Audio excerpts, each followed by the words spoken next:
Hey friends, welcome to Fig Night tonight. So Nick has chosen our theme night for tonight. We are doing a 3-course meal. That's what he requested for Fig Night. My mother-in-law comes over for theme nights and I'm excited for this night. So the theme is fig. That's the main ingredient for each recipe, or the star ingredient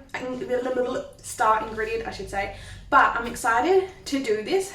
For one, it just generally seems like a fun thing, but it's also going to be my last theme night until a fortnight's time. So I'm still gonna do theme nights. I'm just gonna have it next week as a break of it, and then we'll just keep going with another theme next fortnight, and then we'll probably keep going weekly. But anyway, theme night menu: pizza. I was gonna do a sourdough pizza. I got my, can you see it? Yes you can. My sourdough starter that I graciously fed last night. So you can see, I mean, kind of can't see. Let me turn that light away. See, it's nice and bubbly, which is perfect. I fed it last night. We're cooling down. It's been in the fridge. It's only just gotten, I mean, it's starting to deflate now, but it's took it all day. When I woke up this morning, oh so yes, I'm in my pajamas again. I like cooking my pajamas. I'm home. I like to be cozy and comfy. So I'm in my pajamas, this is a somewhat woody. Anyway, yeah, so I fed the sourdough starter, hoping to make pizza with it tonight, but I needed to do that early in the morning. That's why I fed it last night, and it just didn't happen. So we got a regular pizza dough, a quick one too, but we do need to start that. So Nick and his mum are going to be home in about 3 hours. This pizza dough takes about 2.5 hours. Actually, technically, I have started it. I just wanted to test the yeast. That was the main thing. I wanted to test the yeast, and it works. It bloomed. So, where is it? This is the yeast I brought. I've had this yeast for a while. I mean, not this one specifically. This is a new one. I've just opened it. But I had one in my pantry, used it. Fantastic, great. And it wasn't so great, and then it just wasn't working.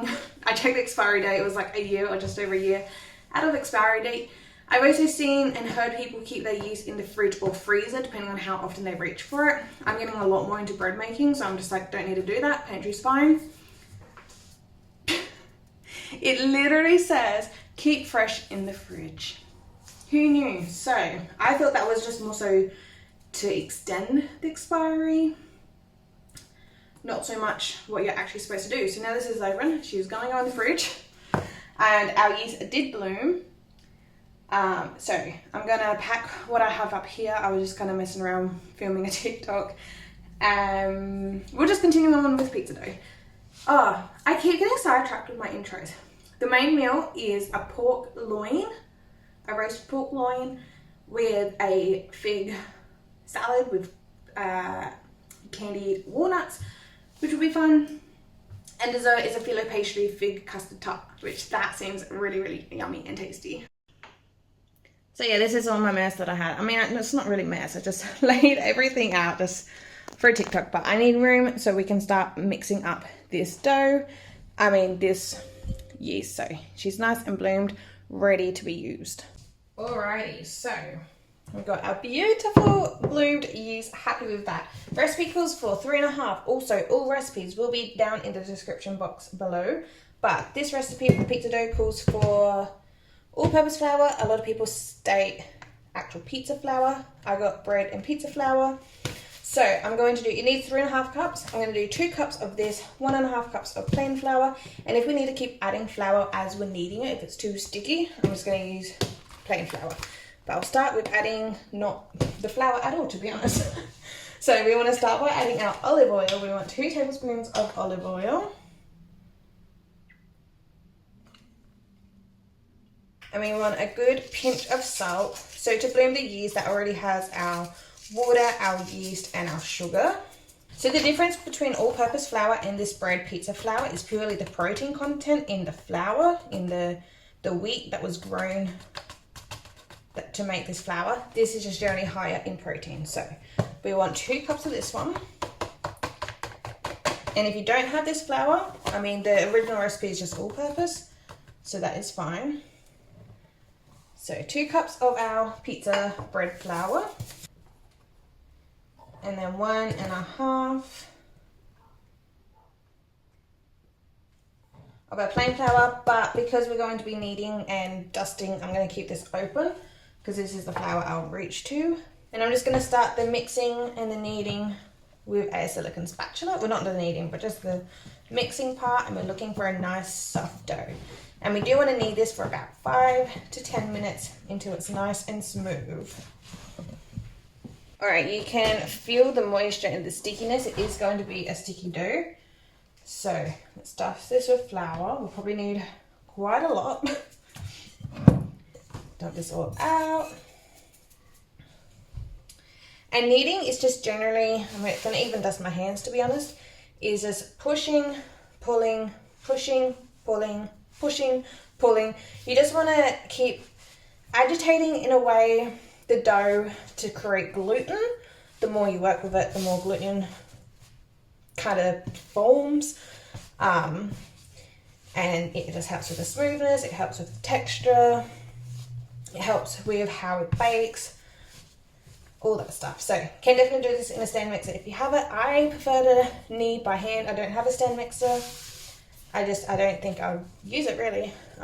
It's definitely handy, but I enjoy feeling the different stages in the dough by hand. So as you can see, sometimes doing one, using the, whatever this part of your hand's called, I don't know to be honest, but using that helps to really get in there. And yeah, just kind of just pushing and rolling, rotate. Push and roll and rotate. So your kneading is not that hard. I mean, it is a little bit of an arm workout sometimes, especially doing it for 10 minutes straight. All right, so I've been kneading for about 7 minutes. She's nice and soft, and just, you can definitely feel the difference. So using the same bowl that we started this in, we're just doing a little glug of oil. And then just use my fingers. So just when this pizza dough rises, it won't stick on the side hopefully. Pop it in there. Actually, I might do the whole rotate. There we go. And we'll cover for plastic. And now I'm gonna just set this on a tea towel because the bench gets cold. The tea towel is gonna help the bowl stay not cold. So yeah, I just got it on the side here on my tea towel. All right, now we want to marinate our pork. I've stuffed up though. I need this balsamic glaze to drizzle on the pizza, and I need some for the marinade. And I don't, well, it kind of looks like a lot now because I've dropped it, but I do not have much at all. And it calls for fig butter. We don't have fig butter, but I do have fig jam. So this is the last little piece of what we've been eating, and I got a new one here. This is local to my area. If you're in Whyalla or travel through, definitely go to the visitor center where the big ship is. Delicious. They got a few products, same as our honey we get from there, our salt we get from there, salt rubs, other jams. It's so good. So I'm not making this exactly to the recipe. We're gonna be adapting it a bit. Oh, so I'm gonna take 2 tablespoons of fig jam. I do want the balsamic taste. The recipe actually doesn't ask for the glaze. It purely just asks for balsamic vinegar. I don't have that. So I'm just gonna do like probably half a teaspoon. Oh, there we go. That's probably a teaspoon worth. So I really want the glaze on the pizza. I'm gonna go with rice wine vinegar, I think. So we'll do a teaspoon of that. That's probably not even a teaspoon, half a teaspoon there. Then we'll do a pinch of salt.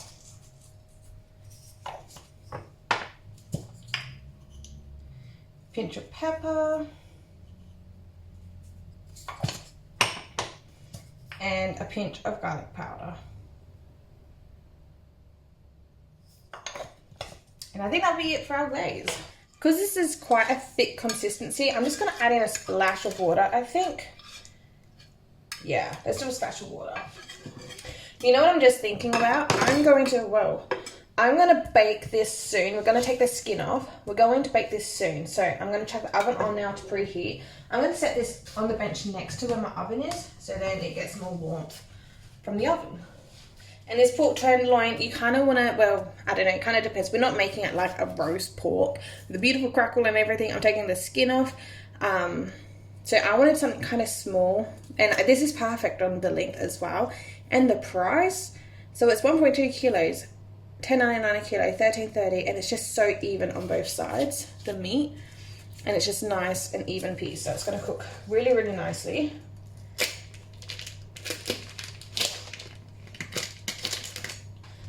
All right, so all of our string pieces we don't need, so that can all get cut off. And same with this skin. We want to keep some of the fat. I mean, we don't really need all this fat. It's quite thick fat on it. But we definitely want to take this skin off.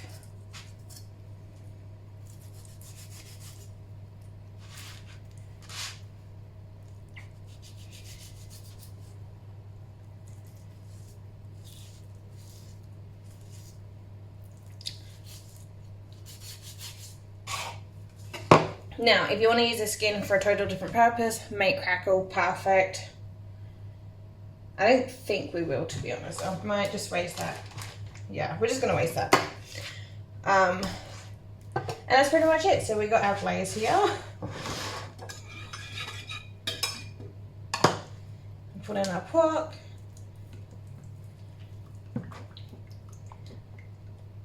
And you can do this in advance. I'm just doing it right now, and I'm gonna just chuck it in the oven at 180 degrees, and probably I'd say an hour. We'll check the temperature, because this has a lot of sugar content, so it's gonna get kind of dark, but we love that. So yeah, we'll check it in an hour. All right, so the oven is now on. The pork is in, I should say. The oven was on. Pork is now in. Timer on my phone for the pizza dough, which, yeah, I've just popped it now next to here. That is have an hour and 4 minutes left, so I'm just using the same timer for the pork. So when the timer goes off, we'll check our pork, we'll check our pizza dough to make sure it's doubled. It is rising. It makes me so happy, because the last time I used yeast, I tried like 3 or 4 times and had to keep dumping it because it was not blooming. Time before that was my Easter baking day, and it bloomed not very well. I just thought it was getting cooler, but I'm like, it's not even that cold yet. And even just the doughs, like, they rised not that well. Very, very not much. So yeah, so getting new yeast fixed the problem, and it just, oh, fresh yeast just works so good. It makes me so excited. Anyway, so I think what we're gonna do now is make candied walnuts. Now, I didn't buy any walnuts. This is for the salad. I didn't buy any walnuts because I knew I had some in my pantry. This is how much I have. It's not much. I would have probably preferred triple this amount, but this is what I got. This is what I got. So we will do that. We will, all candied walnuts is walnuts and sugar. I've never made it before. It seems very simple and easy, so we'll do that for the first time together. And then when that's cooling, we can assemble the salad, and that's really it. We can't make the dessert too far in advance.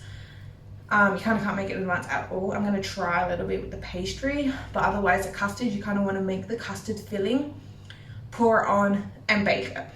Pretty easy, no, which is fantastic. But let's start these candied walnuts. I'm gonna dump all these walnuts in. This is at medium heat. We don't need to wait for it to turn up, but once it comes up to temperature and these start to toast, it's gonna happen really, really quickly, so you don't wanna walk away.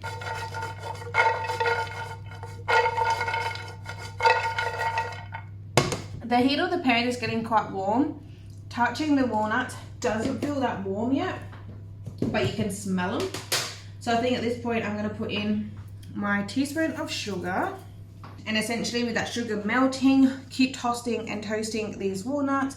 It will coat them, giving us candied walnuts. So these are taking longer to toast than I thought. I was like, I swear it was medium heat, but I'll just double check the recipe. It is medium heat, but it was supposed to be coconut sugar, not regular sugar. I missed that part. So I'm gonna keep going how I am. Another thing that I missed with the, oh, she scared me. Another thing that I missed with the dressing, I thought it was red wine vinegar. That's why I got it out on my bench. It's balsamic vinegar, which I don't have. I only got the glaze, which is a very small amount. So should have brought more of that, but I'm just going to substitute for red wine vinegar. Hopefully that'll be okay.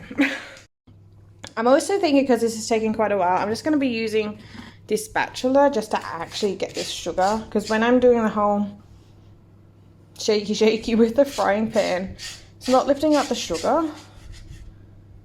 Oh, you can see it's starting to melt there. Yeah, it is starting to melt. Okay. I've just been a bit too impatient, maybe. This is so fun just to play with.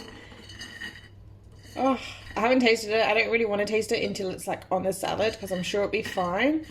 And there's not many pieces. The only thing I do wish is I wish I broke them up a bit, especially the whole pieces. Pieces like this will be a lot more enjoyable, I think. So I might even break them up. I'm just going to let them cool completely because they're still a little warm. Alrighty, so with our salad dressing, we want about 2 tablespoons of olive oil. We want balsamic vinegar, but I only got red wine vinegar, so about equal amount, 2 tablespoons. But I don't want to over vinegar it, so we'll leave a little bit there.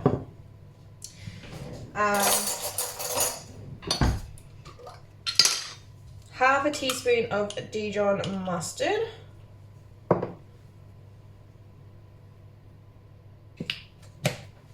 Teaspoon of maple syrup. Pinch of garlic, it's probably like 1/4 of a teaspoon of garlic powder. And just a little pinch of salt. Now mix it around, or if you got a container or something to shape it, that would be better to emulsify it. So I'm going to use one of my jars. And there we go. That is our dressing. I'm just cleaning up a little bit and getting things out for the salad. And then I noticed right here we got a flower. So I was like, oh, that's cute. And I'm just looking at it. I'm like, is that from like a broccoli stem? A very, very, very thin part. I don't know. We'll investigate that when we get to opening it. What I think we'll do is slice the figs. We want sliced figs for our...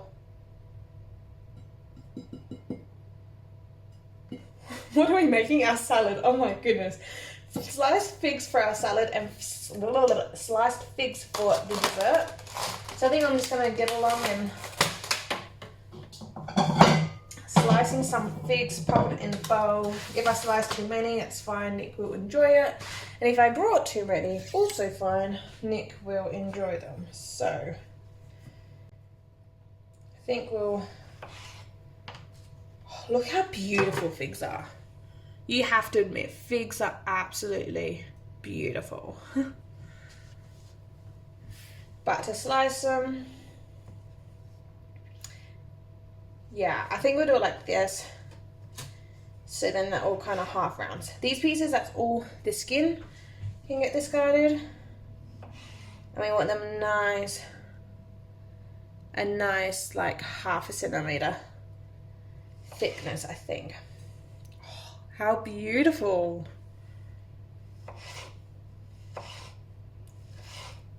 Like, look at that.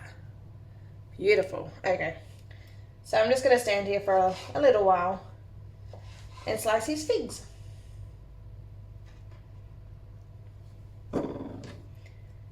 Alrighty, there is our bowl of sliced figs. Absolutely stunning. I learned something though. The inside of figs irritates my hands. I do have sensitive hands. The worst thing for it is tomatoes. Otherwise, my second worst thing is probably iceberg lettuce. It's pretty bad to irritate my hands. And figs after quite a while, they're starting to hurt. But let's get this salad organized. So, arugula or rocket, candy walnuts, dried cranberry, fig, feta cheese, and grapes. I would have preferred blueberries instead of grapes, but I couldn't get any, so grapes was a good alternative. Yum, stunning. And we will toss it as well. It's just, I think I'll leave it like that. I'll Glad wrap it and I'll chuck it in the fridge to chill. And we got our dressing here as well, which I'll drizzle on last minute, toss it. Yeah. So we're pretty much all prepared except for the dessert. We haven't really done anything besides from slicing the figs, but the dessert needs to be done, kind of assembled and then baked straight away. We can't really do that in advance. So I'm just chilling. But timer goes off in just under 10 minutes. Look at our pizza dough. It has definitely doubled. So that's fantastic. We're not ready for it yet though. So it can still sit there. It's fine to rise for a few hours longer. That's perfectly fine. I'll check. The oven smells delicious. I'm gonna assume it may be cooked. I don't actually know. So do I just cut it in half? But then it's like cutting it in half and not letting it rest. I don't know. I'm assuming it'll be cooked because it's quite thin, but it's also quite long. Could check the thermometer, the temperature, but I can't be bothered with that. So I don't know. Surely an hour it will be cooked. And we do want to let it rest. So I might just leave it out. I don't know. We'll see what it looks like. You know what? It's like, you're right there? It's probably 5 minutes to go, so we can just check it now. Yum, that smells and looks incredible. I thought a lot more of it would have gone dark like this, to be honest, but not much at all. So what we're going to do is use tongs just to feel. That might be cooked. And I think what I'm going to do is just kind of rotate it in its juice. Hang on, let me set the tripod down. And this is in a way going to be basting it. Because if this was bigger, we'll want to rotate it. We still want the fat on top, but you just kind of want to baste it or rotate it. And then let it sit for a minute or two, flip it over again. And then bake it. You definitely want to bake it with the fat side up. Do it like that. We still have like an hour. So what I'll do is put some foil on while this is nice and hot, and it's going to rest, keep warm. Let's taste this little piece that's fell from the tong. Okay, so I think this piece is purely the glaze. Oh my goodness. Wow. That's good. I was just looking over to see if I can pinch anymore. I better not. I'll let it rest. That is really, really tasty. I'm so excited. All right, so we got about 30 minutes until Nick and his mum gets here. So let's do this dough. I'm obsessed with how much it's risen. Punch it down. That's always a fun part with yeast products. I am going to flour my surface. The oven I've just preheated now at 240 degrees Celsius. Recipe calls for like 255, I believe. But my oven only goes up to 240, so that's how high as it goes. That's what I'll be baking it at. And this pizza dough as well should make 2 pizza crusts. So I might put one in there. I don't know, we might have it for lunch tomorrow, because I didn't end up making any bread. So I might just put half in the fridge and we can make a whatever kind of bread. Pizza tomorrow for lunch. So I think I'll just give this just a, not so much a knead, but just to form it a little bit like that, so I can cut evenly half. So we'll set that aside for a little bit later. Re-sprinkle here.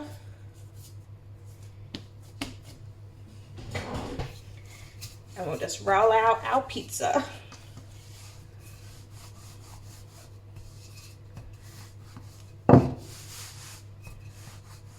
All right, so I think what we're gonna do is just shuffle that there. Reflour the surface just down there. Stretch it out a little bit. I'm thinking now, I don't have like a pizza stone or anything, so I should have really rolled this more in a rectangle. Oops.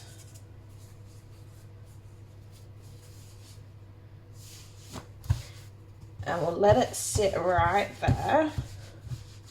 We'll let it rest for a little bit.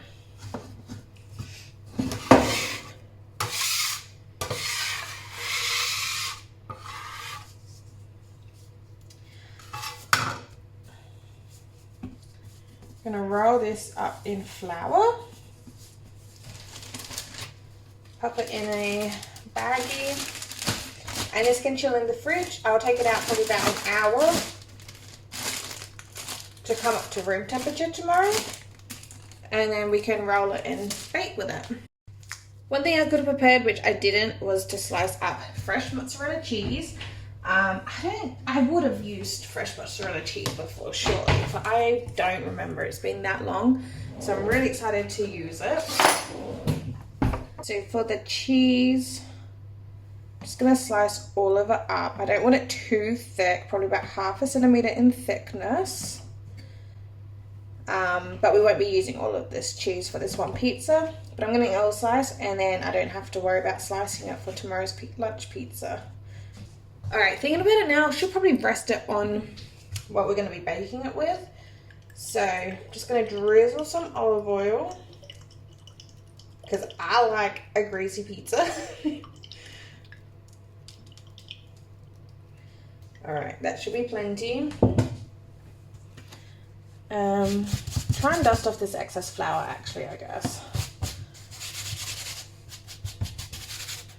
If you have cornmeal, like the proper cornmeal, like as a granule, or fine granule, that'd be cool as well. Instead of just flour, I don't have that, but this is what I have. Yeah, okay, I'm just gonna let this sit now for probably a good 5 minutes and not touch it. Okay, it's probably been like 1.5 minutes. I'm just too impatient now. So our base for this pizza is going to be fig jam. It's not a sauce base, it's a fig base. So I think it's gonna be very fun and interesting. And I'm so here for it. So I'm just gonna start with a tablespoon. Oh, you know what, it's pretty big. Let's start with 2 tablespoons. And using the back of the spoon to spread it out gently. All right, that's a nice thin layer. Now we want to spread on our mozzarella.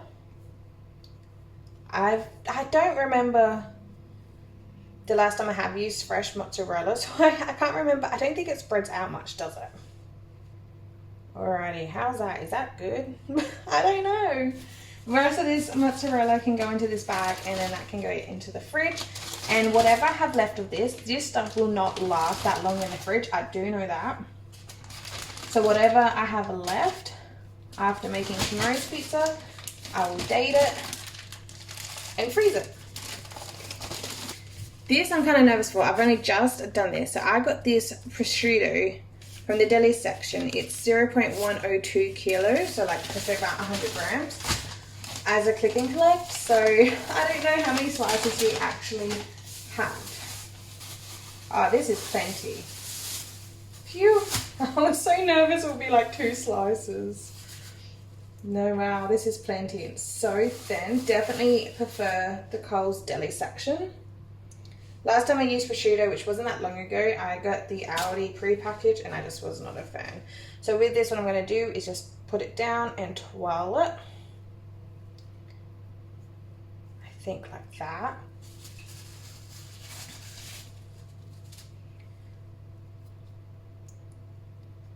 Yeah, that looks cool. So down and twirl. I don't exactly know how I'm going to slice into this yet. If it was a round pizza, it would be easier, but like easier to plate, I think, but that's okay. And I got 1 slice left, so what I think I might do is actually shred this up a bit. Well, you know what? I probably will cut this into thirds. So if I kind of maybe not do it in so much the cheese, but... So if I envision what a third of a slice would be like. Hang on. So it'll be boom, boom. Yeah, so these ones are in the middle. Oh yes, I'll cut through the cheese. You know, this is fine. And then in half. That'd be perfect. Okay, I'll still put some of this shredded stuff right around. I just really hope that this prosciutto doesn't burn. I don't know. Alrighty, and now for right around this edges of the crust. Ooh. I do have some spray oil. Do you just want to get a paper towel and make sure there's no oil on the actual pan? I don't think that would be nice in such a hot oven. Alrighty, I'm so going to take a picture of this now, and then we'll take a picture once it comes out. But how pretty! So this was a beautiful pizza. We are definitely going to be reusing this pizza dough recipe as well as using jam for pizza, specifically fig jam, but I'm even interested in trialing other jams. It was so delicious. So I've just sliced up into the slices and I'm topping it up with some rocket or arugula. You only really need a little bit, just for that freshness and again presentation and the color. And now we're going to be drizzling on with the balsamic glaze. Now this is why I was being so held backish with the glaze in the other recipes, because I really wanted it for this drizzle, and this was the last of the bottle and it worked perfect. And I served it on this board as well. So overall presentation, the taste, it was fantastic. We had a few bevies as well, and now I'm starting the dessert. So I had in my mind that it had to be kind of made with this phyllo, which this is a phyllo pastry I am using. This is a fresh pastry, so it's not in the freezer section. Each time I've used phyllo pastry, it's always been in the freezer. I thought that's just how it came until I done a click and collect order with Coles for this when I done my weekly grocery shop. And when I searched phyllo pastry, I noticed there was a fresh one, which I never knew existed. I've never noticed it in store, but it was there. So 10 out of 10 for the pastry. I'm never going back to frozen phyllo. I'll definitely stick with fresh. But I thought with this dessert that I kind of had to make it, pour on the custard and bake it straight away. I didn't think about I could have made this and served this at room temperature. I mean, I did want to serve it warm. The recipe recommended to serve it warm. I don't recommend it warm, to be honest. You'll see when we come to slicing it, it kind of just got everywhere with the custard kind of oozing out. Maybe it was because I didn't even let it rest. That's probably why. But it was definitely delicious still. But even the leftovers cold in the fridge, I much prefer. And Nick the same, he preferred the leftovers cold from the fridge too. But if you could just see, regardless of what I was just doing, so in between the layers of phyllo pastry, I was putting in melted butter. Sorry if you can hear Luna meowing. Melted butter between each sheet. So the bottom of the pie, I lined 4 pieces, so 4 layers of pastry and butter and pastry, butter, pastry, butter, pastry and butter. And then I'm starting to fold up each layer of pastry, which I'm using 2 bits of pastry when I fold up this design, and we're just loosely wrapping it around, and it's like a nice pretty little rose pattern. And yeah, nice and loose. The middle was a bit tight, probably a bit too tight, but it was a little hard to get the very center part loose. So I got that pastry rolled out, ready to go, glad wrapped it, and now we're on to our main. So I just got a glove on to mix the salad, because again my hands are just sensitive, and it's just easier to use your hands, I find, instead of I don't know, a spoon or something. So I mixed this, I put the dressing on and mixed it, and to me it kind of lost its presentation wise, but whatever, it was fine, and it was delicious, by the way. Although I did tweak the recipe for the dressing, it was still a really nice, beautiful salad. Now with the meat, I like to serve my meat or slice my meat quite thinly. I just think it's nicer on the plate to serve with. Plus, I just generally enjoy a slice of piece of meat to eat. The texture is just nicer to me. And I poured on a little bit of that glaze, not all of it, just some. And that was our main. So just a nice salad and meat. Now back to the dessert. So I've putting the figs in between the layers, and even just this step, the pastry and the figs, I could have done this when I had that like an hour and a half until everything else had to start being cooked and until my mother-in-law and Nick came home. I could have made this. I wouldn't recommend making this and saying like overnight and then in the morning baking. I probably would say that's too far in advance. But if you have a couple of hours in advance to do this, I'm sure it'll be fine. I would have just wrapped it up and stored it in the fridge. And also, I don't have the clip of the custard, so I don't quite remember what I did there, to be honest. I know it's an egg custard, so the recipes, regardless, will be down in the description box below. And I just happened it to get the air bubbles out, and just so that custard could sink in the pie, and then we can see the layers, which is absolutely beautiful. Oh, and there's fig jam in the custard as well. So now slicing it, it was fresh and hot. You'll see it is a little bit sloppy, and especially the last slice, it was just getting messier and messier. So that is a lot of excess custard that's just kind of goozed out. Whereas when it was completely room temperature or cold, it kept its shape really, really well. The only thing I wish I'd done was serve it with vanilla ice cream for presentation and just general taste as well. Hey friends, so I've just finished editing the video. So not only was I missing the custard, making of the custard, I was also missing the outro.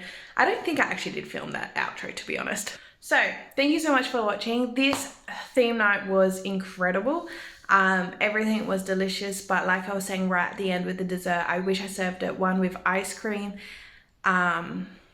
Just like presentation wise, and even a smaller plate, to be honest. I don't really have any cute little small plates, but the taste for that pie, it's definitely a keeper recipe. It was so good. But that was all for today's video. Thank you so much for watching. Please give this video a thumbs up if you enjoyed. Subscribe down below if you haven't already. And also, if you're still here, I reached 1,000 subscribers today. So that it just makes my heart so happy. So thank you for everyone for following me along on this journey. And I hope you guys have a great day. And I'll see you guys in my next video. Bye.